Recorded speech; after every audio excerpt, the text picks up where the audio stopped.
Bom dia, irmãos. Ora, irmãos, vamos colocar de pé, por favor. E eu vou orar então para que possamos iniciar o culto em português. Responda, Deus e Pai, aquieta os nossos corações, fica connosco, Senhor, para permitir que de facto a mensagem passe e que nos seja transmitida. E que as palavras venham com força pelo Teu servo e que nos atinjam para que de facto a gente consiga prosseguir. Senhor, fica bom aqueles que neste momento não podem estar presentes, uns porque estão de férias, outros porque têm algum problema físico, algo que não os faz disso, Senhor. Fica com eles. Fica especialmente com a esposa do pastor, fica também com o Luciano, fica com a Noémia, fica com aqueles que estão acamados, o David e outros, Senhor, e por favor, protege-os e ampara-os. Queremos pedir agora também que sejas com este culto e que de facto nos dês também uma boa semana. Em nome do Teu Filho amado, que eu te peço e agradeço. Amém. Amém. Irmãos, podemos sentar e sendo assim, vamos pedir ao grupo de louvor para vir fazer as músicas e depois eu vou prosseguir.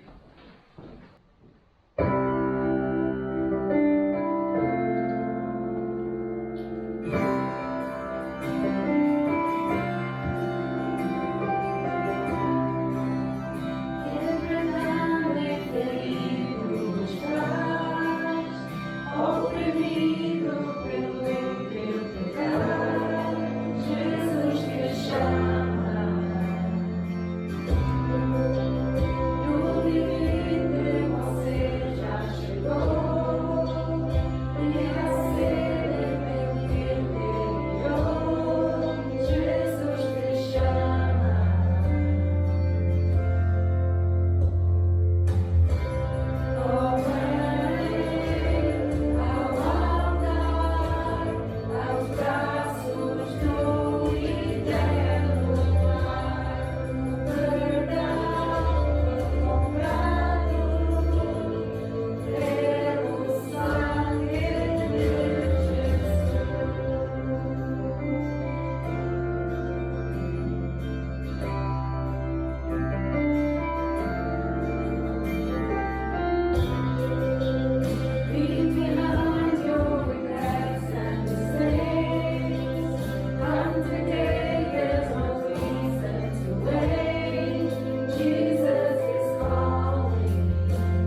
Portanto, como é sabido, o pastor João Duarte e a Baianos estão de férias de julho 15 até 15 de agosto. Contudo, o pastor pede as orações, porque de facto a irmã Diana não se tem sentido o melhor, e de facto a ver se descobrem o que é que ela tem. Mas, contudo, estão a tentar descansar um pouco. Está melhor, ainda bem. Louvado seja o Senhor. Portanto, o pastor Luís Reves, juntamente com os diáconos, vão ficar contra a igreja por este tempo. E sendo assim, é estes os dois anúncios que temos para fazer. Contudo, continuem as orações para com os missionários e todos aqueles que lideram este mundo que está a acabar como previsto. Aliás, para as ofertas, o Mário vai levantar e depois então iremos prosseguir. Bondoso Deus e Pai, queremos junto e com humildade, Senhor, pedir que sejas com as ofertas que vamos dar, que damos do coração, para que possa servir a tua obra, Senhor, sempre dentro do teu olhar e sempre dentro das tuas permissões. Aceita, por favor, Senhor, e abençoa estas ofertas. Em nome do teu Filho amado, te peço e agradeço. Amém. Ora, sendo assim, vamos pedir à irmã Susan para vir fazer a leitura e depois de seguida o pastor Luís irá trazer a mensagem. Bom dia. Vamos ler a palavra do Senhor que se encontra em João 6, 16 a 21 e diz assim: Ao cair da tarde, desceram os seus discípulos ao mar e, entrando num barco, atravessaram o mar em direção a Cafarnaum. Enquanto isso, escurecera e Jesus ainda não tinha vindo ter com eles. Ademais, o mar se empolava, porque soprava forte vento. Tendo, pois, remado uns 25 ou 30 estádios, viram a Jesus andando sobre o mar e aproximando-se do barco.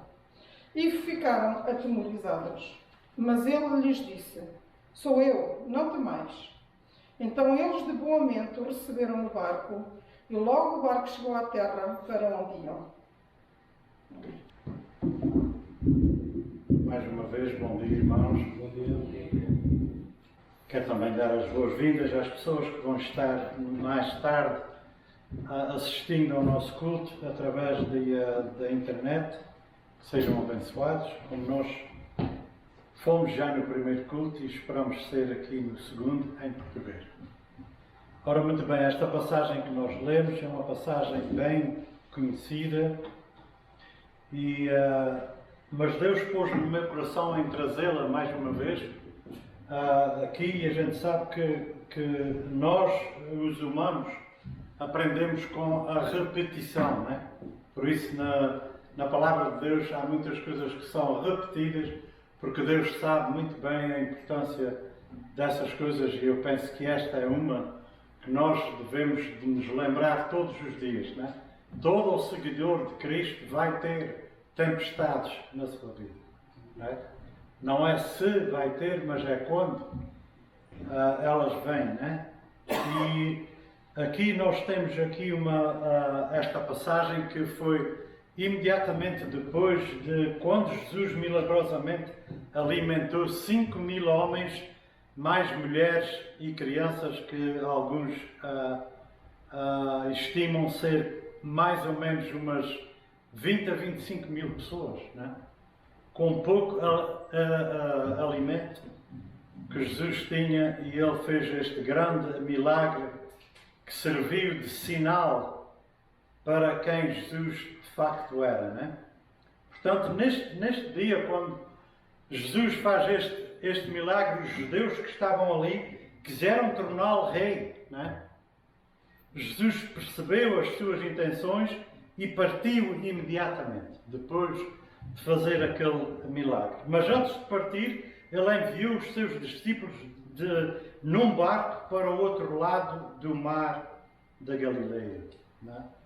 Isto era um lago que não era muito grande, né? Tem mais ou menos 14 km de largura e mais ou menos 12 de comprimento, né? Mas era no lugar onde ele geograficamente se encontra, é um lugar que produz tempestades muito grandes, né?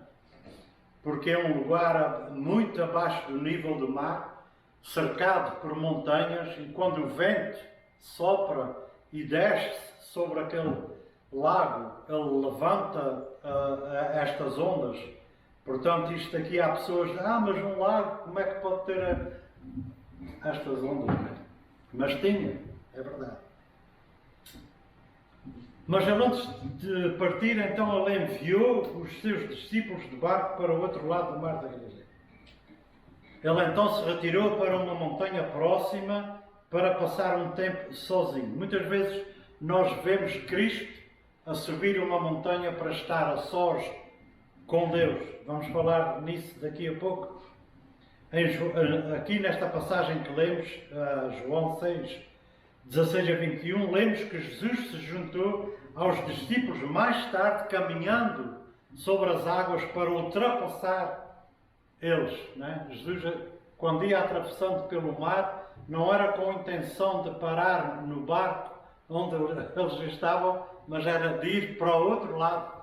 Mas a gente vai saber porque é que ele fez essa paragem. Os discípulos estavam em problemas, né? No meio de uma tempestade.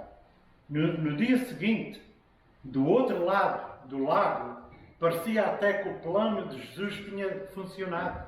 Afinal, eles tinham o mar da Galileia entre as multidões ansiosas e eles mesmos. Parecia que o plano de Jesus tinha dado certo. Mas a multidão também tinha barcos, né? E eles atravessaram para a outra margem. Em pouco tempo eles também vieram para o outro lado e começaram a questioná-lo, dizendo: Rabino, quando você chegou aqui? Né? Porque eles viram que Jesus tinha ido para uma montanha, eles partiram atrás dos discípulos pelo mar, já pela manhã, e eles não tinham visto Jesus a atravessar o mar. Jesus andou sobre as águas. Jesus não precisa de barco. Não há nada na natureza que impeça Jesus de chegar a qualquer ponto onde os filhos dele estejam em problema. Right?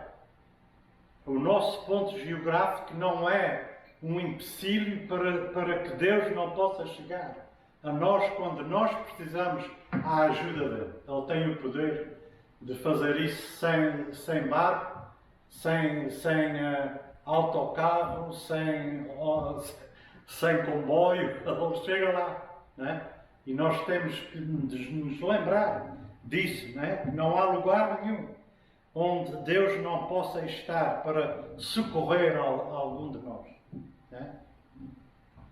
Portanto, aí esta multidão que se juntou ali na outra margem recusava-se a ir embora. Eles gostaram do pão que ele tinha oferecido o dia antes. Eles não estavam ali para conhecer Jesus Cristo, para saberem quem Jesus Cristo realmente era ou de onde ele tinha vindo. Eles estavam ali porque Jesus Cristo lhes tinha saciado a fome no dia anterior. Não? Muita gente hoje em dia procuram Cristo só para isso, só para receberem os dons materiais, os benefícios materiais. Até se juntam às igrejas para isso, não que eles creem em Cristo, mas para receberem o benefício que os filhos de Deus recebem. Não têm interesse nenhum em seguir a Jesus Cristo. E Jesus então, vendo aquilo, lhe respondeu: em verdade lhes digo que vocês estão me procurando não porque viram sinais. Quais foram os sinais? Os sinais foram ele a multiplicar meia dúzia de pães e peixes para sustentar 25 mil pessoas. Isso é um sinal, e um sinal na palavra de Deus nos mostra quem Jesus Cristo realmente é de um modo mais profundo. Né? Muita gente conhece Jesus superficialmente, até que haja um encontro verdadeiro com Jesus numa tempestade da nossa vida, e a gente aí começa a conhecer quem Jesus Cristo de facto é. Né? Muitas vezes nós precisamos de tempestades na nossa vida para que a gente conheça Jesus Cristo verdadeiramente. Né? Portanto, Jesus Cristo, em verdade lhes digo que vocês estão aqui não procurando, não porque viram sinais, mas porque comeram os pães e ficaram satisfeitos. Right? Está lá em João 6:26, né? Eles continuaram a procurá-lo apenas porque queriam um Salvador que fornecesse dons materiais. Eles não queriam um Salvador espiritual que os redimisse dos seus pecados. Right? Eles não se interessavam com isso. Right? Jesus não negou que era capaz de dar essas bênçãos porque Ele era e é, né? Até hoje, graças a Deus. Mas explicou no discurso que ele faz mais tarde do pão da vida. Quem de facto é o pão da vida? O pão da vida que Jesus é, não é só o pão físico, mas é o pão espiritual que nos alimenta e que nós precisamos muito mais do que o pão físico. Right? O pão da vida que ele era essencialmente um Salvador que poderia dar-lhes dons espirituais inimagináveis. Right? E como é que eles reagiram às palavras amorosas, mas ao mesmo tempo fortes de Jesus Cristo? Right? Jesus Cristo disse: vocês não estão aqui, não é porque me querem conhecer, vocês estão aqui porque foram alimentados, ficaram de barriga cheia e hoje estão aqui a querer mais comida. Right? Jesus não escolhia palavras para dizer a verdade, ele falava o que tinha que falar. Né? João, a gente sabe o que é que aconteceu quando ele disse essas palavras, porque lá nos versículos do mesmo capítulo 6, versículos 66 e 67, ele disse, João escreve, diante disso, diante das palavras que ele tinha dito, muitos dos seus discípulos o abandonaram e já não andavam com ele. Né? A verdade às vezes magoa. Né? Então Jesus perguntou aos 12, será que vocês também querem se retirar? Pergunta bem direta e que merecia uma resposta ali mesmo. Right? Humanamente falando, as possibilidades de perder aqueles discípulos eram muito reais. Às vezes os pastores e os pregadores não dizem as verdades com medo que a audiência, que a congregação se vai embora. Jesus Cristo não tinha medo. Ele falou com os apóstolos. Será que vocês também querem ir embora? Porque ouviram essas palavras. Jesus não tinha medo de falar desse jeito. E nós também não devemos. Logo que seja baseado na palavra de Deus. Right? Esta palavra não é nossa, esta palavra é de Deus. E Pedro, sabiamente, ele respondeu, Senhor, para quem iremos? O Senhor tem as palavras da vida eterna. Pedro, hein? Aquele apóstolo que de repente dizia algumas coisas que não deviam ser ditas, mas neste momento aqui ele mostra quem ele confia, ele mostra que ele confia no Senhor. Né? E porque Pedro respondeu dessa maneira, quando a maioria dos outros estavam abandonando Cristo, achava encontra-se na crise da noite anterior. Pedro sabia muito bem o que eles tinham passado aquela noite anterior. Pedro sabia que o mar da Galileia estava prestes a levá-los, né?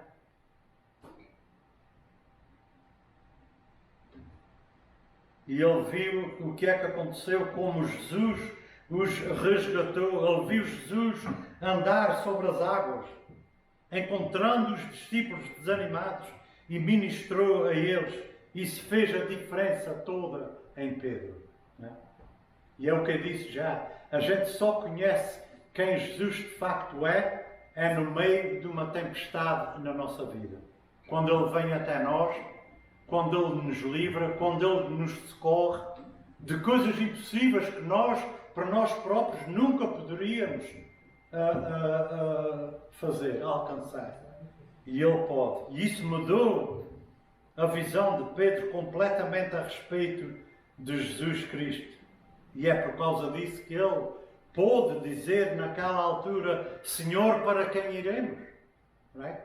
O Senhor tem as palavras da vida eterna.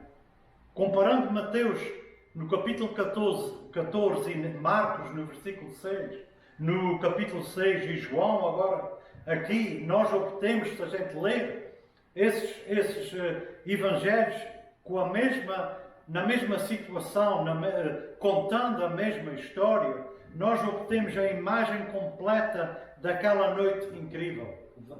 Eles todos descreveram esta passagem de uma maneira diferente, right? Contando a mesma história. O que aconteceu foi apresentado nos Evangelhos como um milagre, né? E deve ser tratado como tal. Jesus pretendeu que este milagre ensinasse aos discípulos realidades espirituais mais profundas. Até ali eles conheceram Jesus de uma maneira, mas Jesus ali, ao multiplicar aqueles pães só com uns 2 ou 3 e peixe e sustentar aquela gente toda, aquilo é uma coisa muito mais profunda daquilo que eles conheciam de Jesus Cristo. Jesus Cristo andava dizendo que Ele era o Filho de Deus. E só Deus, na perspectiva dos judeus e na nossa, né, pode fazer este tipo de coisas, este tipo de milagres. Só Ele tem o poder para fazer isso. Right? Sempre que João fala de um sinal, ele está nos apontando para verdades espirituais profundas. Aquela noite de luta no mar tempestuoso é um retrato daqueles que seguem Cristo através das tempestades da vida. Todo aquele que segue Cristo vai ter tempestades na sua vida. Não é quando, não é se, mas é quando. Right? Mas elas vão vir. Mateus 14, 22 dá-nos o cenário para este milagre.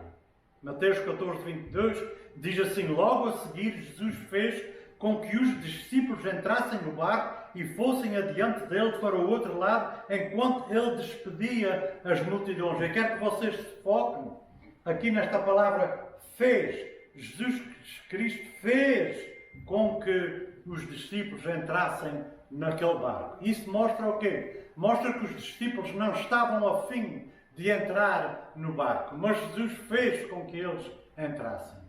Right? E eles, o que é que eles fizeram? Obedeceram. Até parece aqui que Jesus, depois de eles estarem no barco, que Jesus dá o último empurrão naquele barco para que o barco seguisse na direção onde Jesus queria que eles fossem. Podemos entender as ações de Jesus, sim. Estava cansado, sim, com certeza, e precisava de estar sozinho para a sua habitual comunhão com o Pai. Nós temos que fazer a mesma coisa. O mundo é um mundo barulhento. Se nós andarmos só no mundo, nós não vamos ouvir a voz de Deus. Nós precisamos se afastar para um lugar onde a gente possa estar a sós com o nosso Deus, tal como Jesus fazia em oração, para ouvi-lo, ouvir a voz dele, né? A imagem de Jesus Cristo orando em um lugar de autoridade enquanto seus discípulos lutavam para cumprirem a missão que ele lhes dera, que era atravessar o lago para o outro lado. Uma montanha na Bíblia tem um simbolismo de autoridade, right? Muitas vezes a gente vê Jesus subir um monte para orar e estar a sós com o Pai, falar com o Pai, receber as revelações do Pai, receber as instruções do seu Pai. A lei foi dada em cima de uma montanha.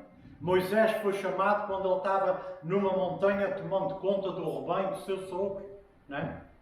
Portanto, a montanha, na palavra de Deus, simboliza autoridade, right? A autoridade de Deus. E Jesus procurava isso, né? Mesmo sendo o filho dele, né?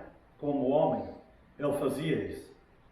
Na verdade, há uma imagem de Jesus intercedendo por nós enquanto nós, sob a sua direção, estamos lutando contra as tempestades da vida. Enquanto nós, em obediência a Cristo, entramos em ventos contrários, entramos nas tempestades da vida. Jesus Cristo está hoje no céu, intercedendo por cada um de nós. E foi isso que ele estava fazendo. Naquela montanha, quando ele se retirou, ele sabia muito bem o que é que os discípulos iam encontrar ao fazerem essa passagem de uma margem para a outra. E ele estava ali, orando ao Pai, intercedendo por eles. Só que eles não sabiam isso. Não é? E às vezes a gente esquece que esse é o ofício de Cristo no céu hoje. Eu quero agora falar um pouco sobre o milagre, este milagre e o seu significado. Esta é uma história de fé do início ao fim. Right? O capítulo 14 de Mateus e o versículo 22 diz-nos que Jesus, logo a seguir, fez com que os discípulos entrassem no barco. Será que ele não sabia que uma tempestade estava próxima a acontecer ali? Com certeza que ele sabia. Right? Mas ele fez com que eles entrassem nessa tempestade porque eles precisavam de aprender várias lições a respeito de quem Jesus de facto era. Né? A palavra fez também pode ser traduzida como compelir, right? Ou fazer com que algo aconteça. A palavra também em grego quer dizer empurrou. Right? Empurrou eles a irem, eles não queriam. Com certeza queriam ficar em oração com o mestre, mas ele disse, não, vocês vão atravessar este lado. Eu vou ficar aqui e eu vou lá ter. Não se preocupe. Right? Portanto, o quadro que a Escritura pinta é de discípulos que não queriam ir para o outro lado, mas que foram persuadidos, até mesmo quase obrigados. Por Jesus, não é?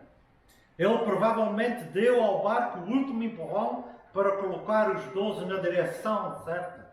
Ele deliberadamente os enviou para o lado. Não é?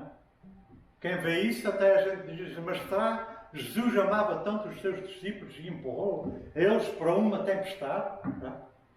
É o que as pessoas podem perguntar, não é? E está legítimo. Não é? Se Jesus amava tanto os seus discípulos, porque é que ele os empurrou para uma tempestade, sabendo que essa tempestade ia acontecer? Jesus conhecia tudo e sabia o coração do homem. Right? Os discípulos já estavam bem encaminhados, bem dentro daquela travessia, quando a tempestade veio. Mas o barco já estava a uma distância considerável da terra. Eles não, tanto fazia vir para a terra como continuar a ir, eles tinham que enfrentar aquela tempestade. Fustigado pelas ondas, porque o vento era o quê? Contra eles. Muitas vezes no nosso barco, da nossa vida, nós encontramos ventos contra nós, não é? Para as pessoas que sabem o que é andar de vela um pouco, que eu sei algumas coisas, que eu gostava muito do mar, quando estava lá, e especialmente vindo de uma ilha, né? Só há mar. Por onde é que a gente vai? Para o mar. Né? E a gente sabe muito bem que quando o vento está pelas costas, right? Ele vai encher as velas e vai empurrar aquele barco suave, que vai andar maravilhosamente bem. Mas quando o vento está contrário à vela, a pessoa tem que ter maturidade suficiente e saber conduzir aquele barco. A vela tem que estar num ângulo onde possa receber o vento já na parte de trás, onde continua a empurrar o barco para a frente, embora não na velocidade quando a gente temos os ventos chamados favoráveis, né? A nossa vida aqui de seguidores de Cristo, os ventos não são somente favoráveis. Nós vamos enfrentar ventos contrários, né? E nós precisamos ter as nossas velas bem içadas com a ajuda de Cristo. Nós temos que ter Cristo no barco para essas alturas, né? Só os discípulos estavam a várias milhas já da costa, o seu barco estava sendo atormentado. As Escrituras são muito gráficas aqui neste ponto. O vento estava contra eles, ou seja, eles estavam navegando direto para o vento. Mas porque os discípulos estavam em apuros? Porque eles tinham apontado o barco na direção que o Senhor lhes tinha dito para tomar. Eles tinham obedecido a Jesus Cristo. Até parece que há aqui um contra... Right? A Bíblia ensina que nós, se estivermos em Cristo, as coisas vão correr, embora que a gente passe pelas tribulações, como é que Jesus, Ele próprio, diz aos seus discípulos para eles irem naquela direção, quando Ele sabia que uma tempestade vinha? Right? Muitas vezes Deus faz isso connosco para nos ensinar lições e lições que nós precisamos de aprender. Não é? Aqui a pouca fé que estes discípulos tinham foi mostrada, não é? Right? Eles estavam lutando por eles próprios. Right?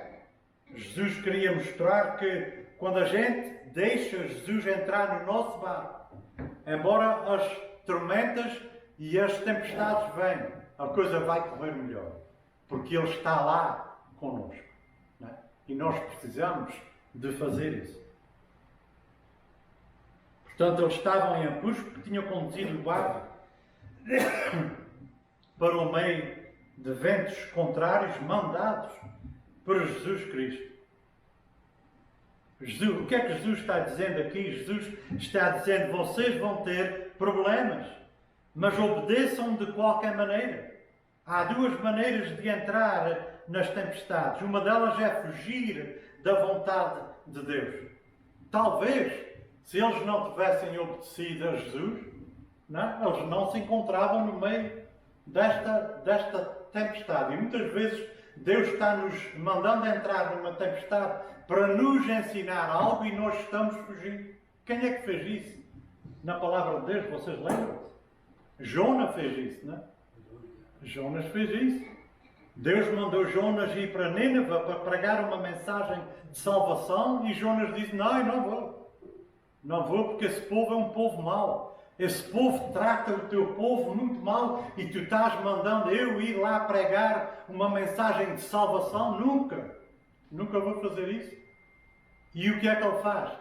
Ele foge completamente oposto para onde Deus tinha mandado. Nínive aqui e Espanha aqui.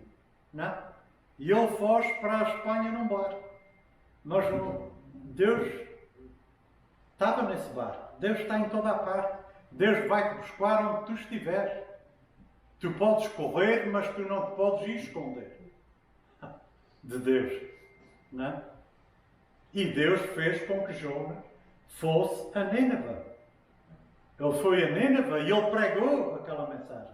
E depois de pregar a mensagem, ficou cheio de custo e chorando e que não devia ter feito. Mas foi. Right? Portanto, a gente pode fazer isso, mas tenham a certeza que Deus vai te buscar. Se Deus te mandou fazer algo, aquela coisa vai ser cumprida. A melhor coisa que a gente faz é obedecer. Logo do princípio. É mais fácil. Porque se não é através do amor, vai ser através da dor. Right? E não gostamos disso.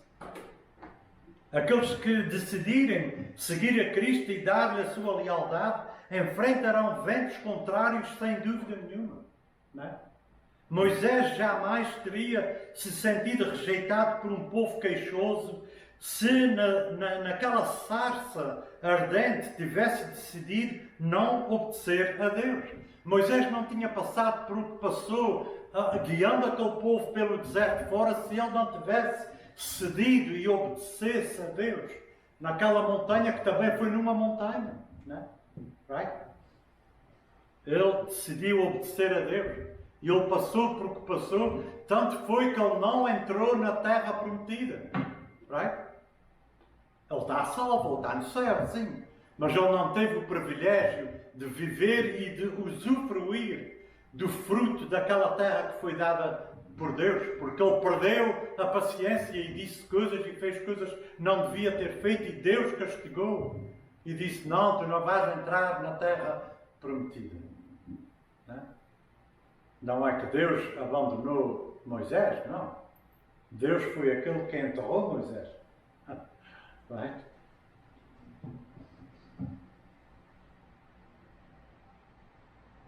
E Paulo teria evitado se tivesse acabado por ficar em Tarso, né? Paulo obedeceu à missão que Jesus Cristo lhe deu, que foi pregar o Evangelho aos gentios, que não foi coisa fácil. E ter que lutar com o seu próprio povo, com os judeus, quando eles eram contra Cristo, né? Mas, então esses grandes homens nunca teriam conhecido os ventos refrescantes e poderosos do Espírito Santo fluindo através das suas vidas. A pessoa que decida obedecer a Deus, mesmo que passe pelas tempestades, ele vai conhecer a mão poderosa de Jesus Cristo, a mão poderosa de Deus. E que coisa maravilhosa é essa quando a gente vê que há algo maior do que nós tomando conta de nós, que é Deus, né? É só através, os anjos não têm esse privilégio. Os anjos não têm o privilégio de serem perdoados de pecado nenhum. Nós é que temos. E que bom quando isso acontece, né? A vida que nós tínhamos e a vida que nós temos hoje, mesmo passando pelas tempestades, sabendo que a gente recebe as bênçãos e aquela frescura de Deus que nos faz querer viver cada vez mais para Ele. Então encontramos aqui estes discípulos que foram obedientes a Cristo, lutando contra uma tempestade, imaginando se eles chegariam à outra margem. A tempestade estava furiosa, as ondas eram imensas, a bruma das ondas correndo sobre o navio, saltando o navio, os mastros tinham começado a rachar e a água escorria no porão escuro daquele barco. Os discípulos provavelmente se perguntavam: o Senhor nos esqueceu? Quantas vezes a gente na nossa vida, através das tempestades da nossa vida, a gente também diz isso. Será que Deus te esqueceu de mim? Mas Jesus não os abandonou, embora parecesse que isso tinha acontecido. Marcos, no seu relato paralelo, lá no capítulo 6 de Marcos, versículo 48, diz que Jesus os viu. João aqui diz que, aqui no versículo 17 que nós lemos, que João diz que estava escuro. Não sabemos se Jesus viu os discípulos no meio daquelas clarões dos relâmpagos, ou se os viu por causa da sua onisciência. Eu acredito que foi por causa da sua onisciência. Não há escuro que faça com que Jesus não possa ver. Ele pode ver através da claridade do dia como da escuridão da noite. Ele vê todas as coisas. Seja como for, a questão é que ele conhecia a situação deles. Não interessa em que situação nós estamos, Deus conhece a nossa situação. Nós temos que ter fé e esperar pelo tempo dele, pelo socorro dele. Muitas vezes ansiosamente, a gente procura socorro e ajuda em lugares que não devíamos. Não é? Nesta era das trevas, as coisas podem ser tão obscurecidas pelos ventos seculares. Neste tempo onde a gente vive, o mundo é tão barulhento, as coisas seculares são tão claras que a gente às vezes pode ficar distraído e se esquecer de onde a nossa ajuda vem. A nossa ajuda vem de Cristo, somente. Só tu tens as palavras da eternidade. Não foi o que Pedro disse? E para onde vamos nós? Para onde fugiremos? Né? O Salmo 139, do versículo 6 a 10, o salmista diz assim: tal conhecimento é maravilhoso demais para mim. Qual conhecimento? O conhecimento de Deus. Conhecer a Deus é maravilhoso. Né? Porquê? É tão elevado que não o posso atingir. A minha mente não pode imaginar. Para onde me ausentarei do Espírito? Para onde fugirei do Espírito? Né? Para onde fugirei da tua face? Se subo aos céus, lá estás. Se faço a minha cama no mais profundo abismo, lá estás também. Se tomo as asas da alvorada e me detenho nos confins dos mares, ainda ali a tua mão me guiará e a tua mão direita me susterá. Right? A gente não tem lugar para fugir de Deus. Right? Em qualquer lugar que nós estamos, Deus lá está. Right? Isso é bom, não é? Para nós que queremos em Deus, isso é maravilhoso. Quem é que pode fazer isso por nós? Ninguém. Right? Ninguém tem dinheiro para andar a viajar por mundo fora só para andar a acompanhar o Luís ou a irmã Suzy ou o irmão Carlos ou o Paulo ou qualquer um de vocês. Right? Mas Deus pode. Deus está lá. Não interessa em que lugar, geograficamente falando, que nós estamos, Ele estará lá. Eles estavam aqui no meio do mar, no meio de uma tempestade, mas Cristo estava com o olho neles. Ele sabia onde é que eles estavam. Deus não nos perde de vista.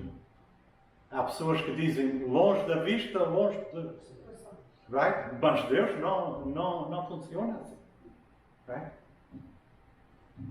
Onde quer que vamos, o Senhor está lá e Ele conhece todos os detalhes da nossa situação. Quando estamos passando por tempestades escuras, né? É fácil pensar que Ele se esqueceu de nós, mas Ele está no conhecimento de todas as coisas a nosso respeito. Se Ele sabe quando um pardal cai no chão e certamente sabe as dificuldades que estamos passando. Se não há um pardal que morra na floresta sem Deus ter conhecimento disso, quanto mais sobre nós, right? Que somos filhos dele. Cristo viu os discípulos labutando e remando, impotentes, e no entanto demorou a vir até eles. É no tempo certo de Deus que Ele vem até nós. Nós não podemos manipular Deus para fazer nada antes do tempo que Ele quer fazer.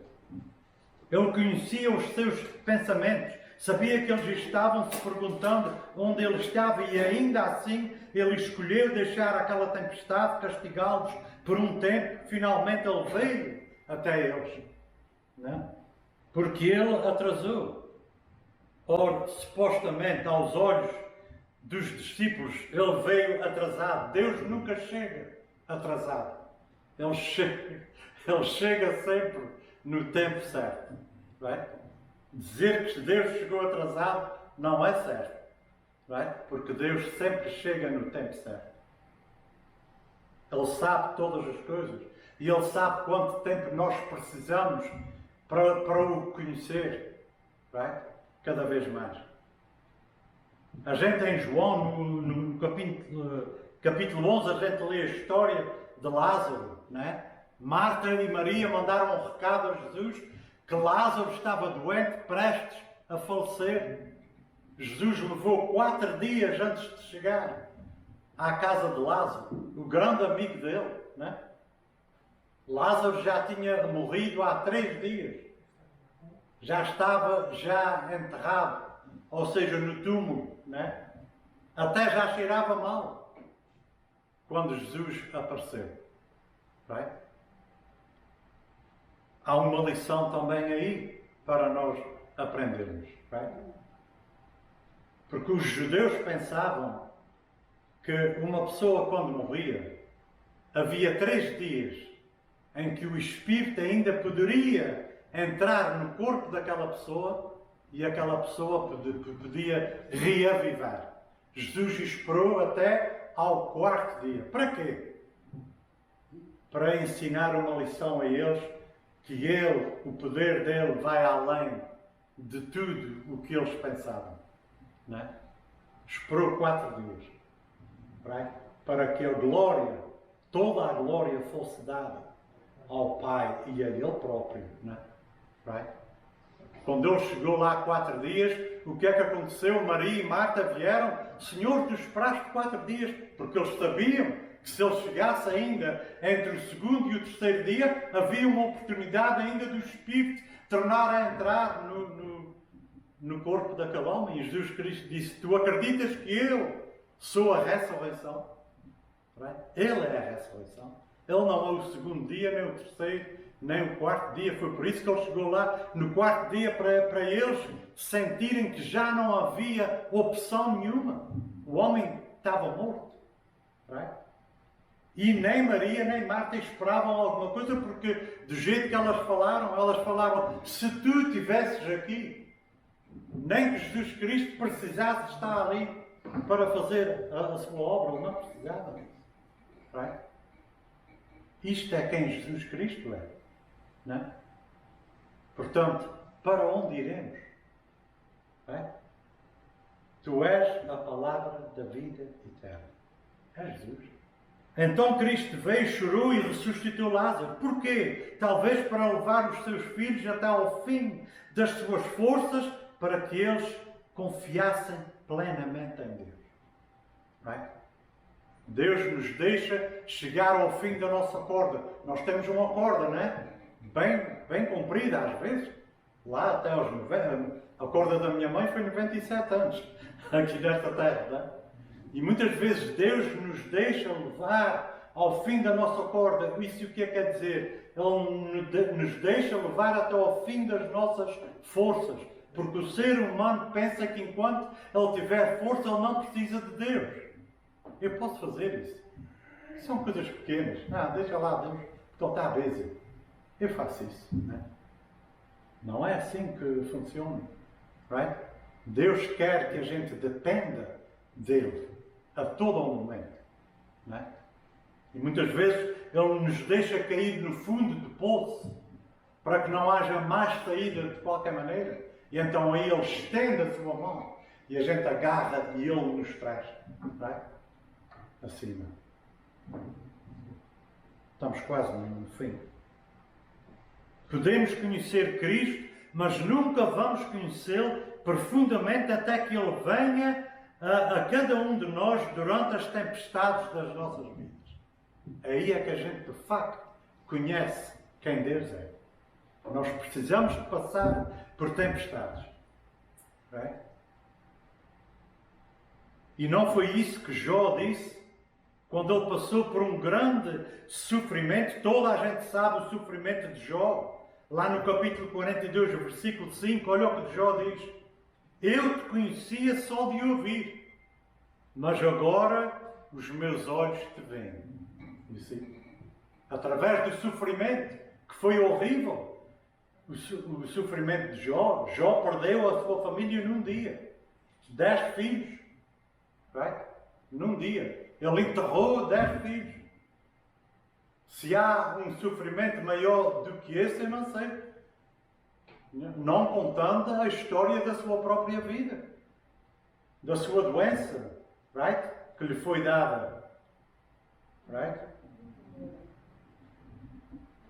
Enquanto os discípulos tremiam de medo, alguns quase paralisados, outros caindo sobre si mesmos, uma voz atravessava a tempestade e dizia-lhes: coragem, sou eu, não tenham medo.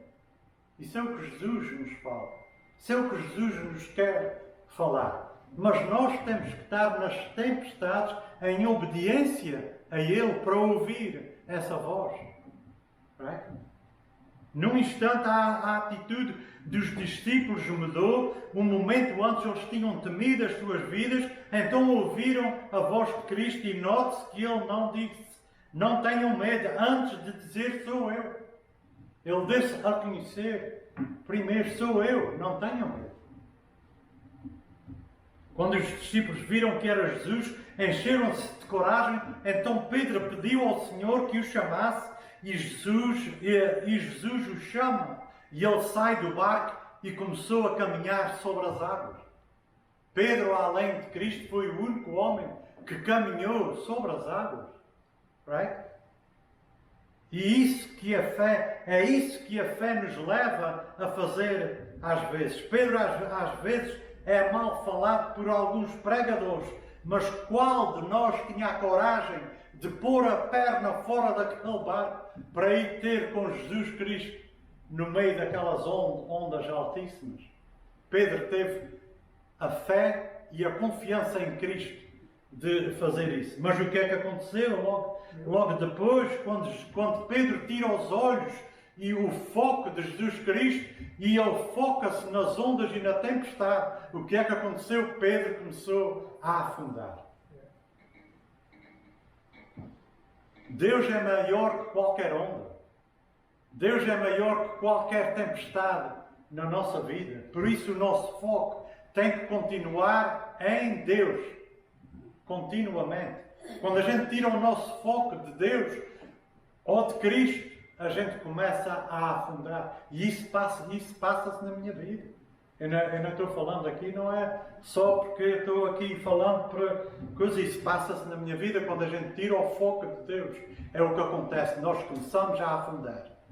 Right? Quando subiram ao barco, o vento morreu. Foi aí que Pedro realmente entendeu o ponto. Jesus havia recusado o pedido do povo para que ele fosse o salvador deles no mundo material. Jesus não queria isso. Jesus queria que eles compreendessem a missão dele. A missão dele era de vir, de ser conhecido pelo homem, right? pela raça humana. E para que eles conhecessem que a missão dele era para os salvar, que a sua alma fosse salva, para que eles pudessem viver eternamente com o Pai. Portanto, Cristo é o Senhor das tempestades da nossa vida. Então aqueles que estavam no barco adoraram-no, dizendo: verdadeiramente, Tu és o Filho de Deus. O que tinha acontecido ali o dia antes, a multiplicação dos pães, e Jesus andando sobre as águas, não deixou dúvida que de facto Ele era o Filho de Deus, porque só Deus podia fazer aqueles sinais. Conclusão. Seguir a Cristo certamente nos levará a ventos contrários. Com certeza. Isso é inevitável. E é uma promessa. Mas é reconfortante saber que Ele vê tudo. Ele entende e Ele se importa. Se você está passando pelas tempestades da vida neste momento, Ele está vendo. Acredite e descanse nele. Right? Aproprie-se dele. Tome posse dele. Alegrai-vos com o facto de que a ajuda está a caminho. A gente não sabe quando, mas está a caminho. A ajuda estava a caminho dos discípulos muito antes deles verem. Muito antes deles a verem. E o mesmo se aplica a vós e a mim. Right? Você está cheio. Se você está vivendo na escuridão, você quer saber se há uma saída? Sim, há uma saída. Continue esperando que Ele chegue. Não se desiste. Porque às vezes Ele só chega no quarto dia, como Ele chegou à casa de Lázaro. Não é? Quando a gente pensa que já não há remédio. Com Jesus há sempre remédio. Esteja aberto à mão de Deus em sua vida. Que o olhar da sua fé esteja somente focado nele. Se a sua vida é de ansiedade e incertezas, por que não convidá-lo para entrar no seu barco? Convide Jesus Cristo para entrar no seu barco. Convide-o para entrar no barco e acalmar uma luta interpessoal que você possa ter. Acalmar um conflito com outros crentes. Convide-o para entrar no seu barco, para acalmar um dilema ético, se esse for o caso. Convide-o para entrar no barco. Não interessa a situação. Nós, com Jesus no barco, vamos navegar, mesmo que seja com ventos contrários, vamos chegar ao nosso destino. Vai? Amém? So let's pray. Pai, nós te agradecemos, ó Pai, por esta passagem, Senhor, por esta lição, esta manhã, Senhor, que Tu puseste nos nossos corações, Senhor. Obrigado, Pai. Faz com que a gente possa concretizá-la, Senhor, seguir, ó Pai, que foi falado aqui hoje, através da Tua palavra, Senhor. Nós sabemos que nas nossas tempestades da nossa vida, Senhor, é muito melhor estar contigo no nosso barco de que estar sozinhos, Pai. Vimos através deste evento, Senhor, com os discípulos, Pai, que quando Tu chegaste, fizeste toda a diferença, Senhor. Até eles ganharam coragem, até um quis andar sobre as águas, Senhor. Obrigado, Pai. Dá-nos essa fé, Senhor. Dá-nos essa dependência somente em Ti, Senhor, que a gente possa lembrar que não interessa qual é o nível da tempestade, não interessa o tamanho das ondas, Senhor, não interessa quão forte é o vento, Senhor. Ao contrário, Senhor, que Tu sabes todas as coisas e vês todas as coisas, Pai. E estás ali conosco, nunca nos abandonando, Pai. E agora, Senhor, que o amor de Deus, a graça do Teu Santo Filho, Senhor, e a comunhão do Teu Santo Espírito esteja conosco, não só neste dia, mas esta semana toda, Senhor, até ao domingo que vem. E é no nome do Teu Santo Filho, mais uma vez, que eu Te agradeço. Amém. Amém.